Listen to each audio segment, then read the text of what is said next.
chills from the silent stone.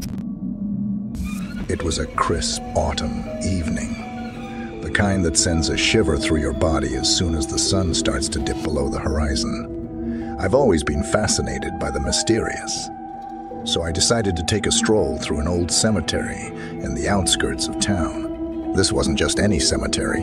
It was rumored to be haunted by restless spirits.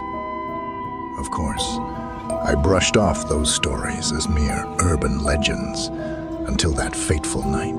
As I walked past the aged tombstones, each one worn down by the relentless hands of time, a heavy sense of unease settled over me.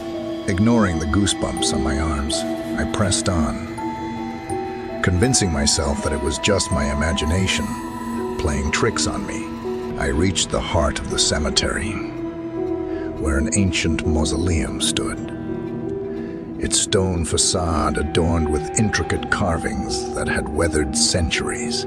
Moonlight cast eerie shadows through the gaps, and my flashlight struggled to pierce the darkness within. Taking a deep breath, I stepped through the heavy iron doors, my heart pounding in anticipation. I cautiously made my way deeper into the mausoleum, drawn to an ornate door at the far end.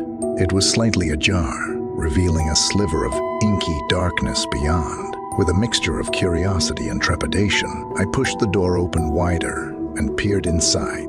The room was illuminated by an eerie, bluish glow that seemed to emanate from nowhere. In the center of the room, a single coffin lay on a stone pedestal.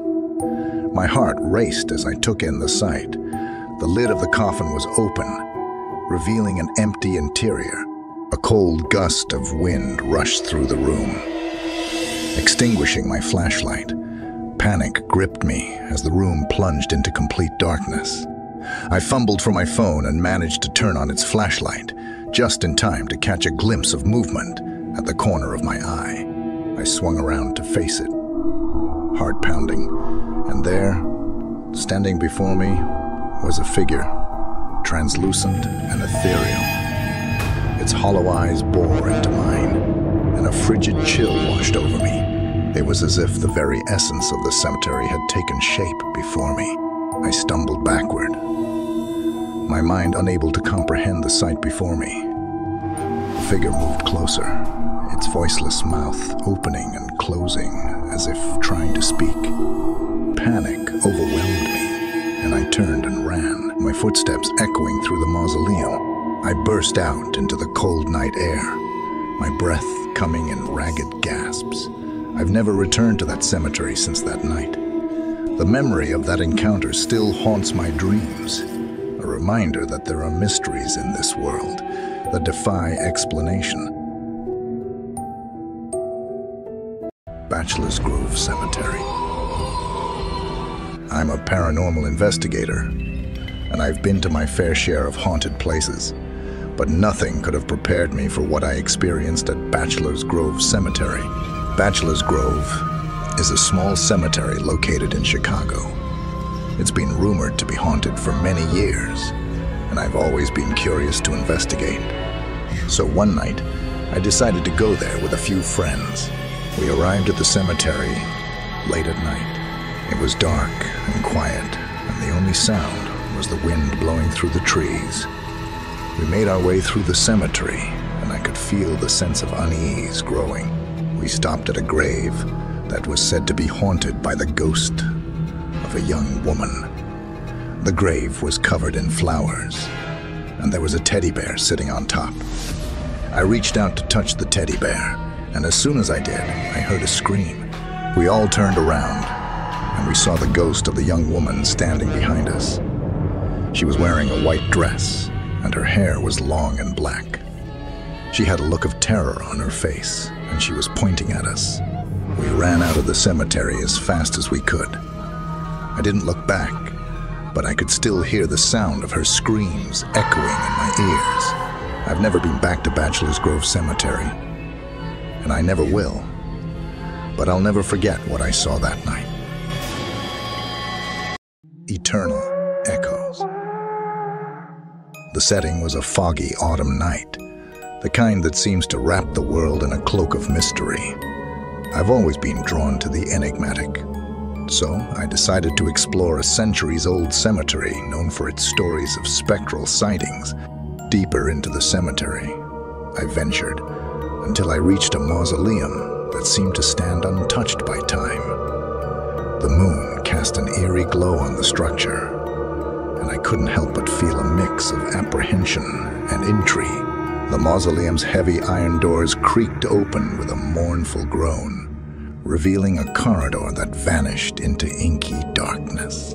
Armed with a flashlight, I stepped inside, the beam cutting through the obsidian void. As I moved further in, a soft, melancholic melody reached my ears, a haunting tune that seemed to dance on the edges of my consciousness.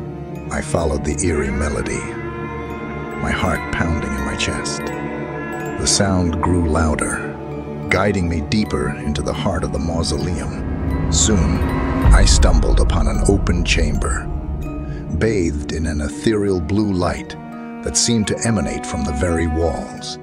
In the center of the room lay an ancient piano, its keys worn with age. The melody grew stronger, its mournful notes filling the chamber with a sense of longing. It was as if the music itself was a bridge between the worlds of the living and the dead. My fingers trembled as I reached out to touch the piano, and as my hand made contact with the cold, smooth surface, the music reached a crescendo, and then the impossible happened.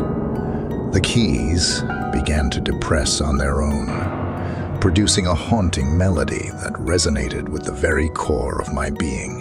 The room seemed to come alive with a symphony of sound, the notes echoing off the walls and reverberating through my soul.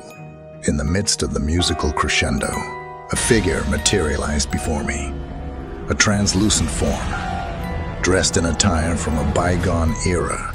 Its eyes held a sadness that transcended time, and its outstretched hand beckoned me forward.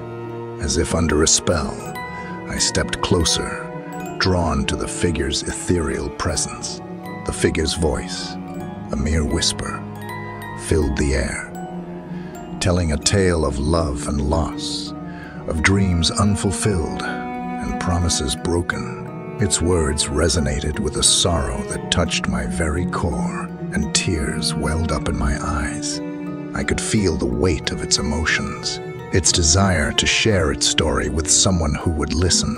And then, as suddenly as it had begun, the music faded, and the figure began to dissipate, its form becoming more translucent by the second.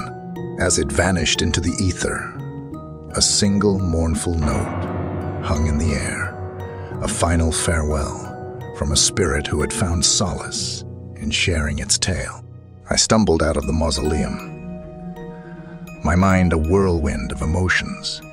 The encounter had left an indelible mark on my soul, a reminder that even in the realm of the dead, stories linger, waiting to be heard.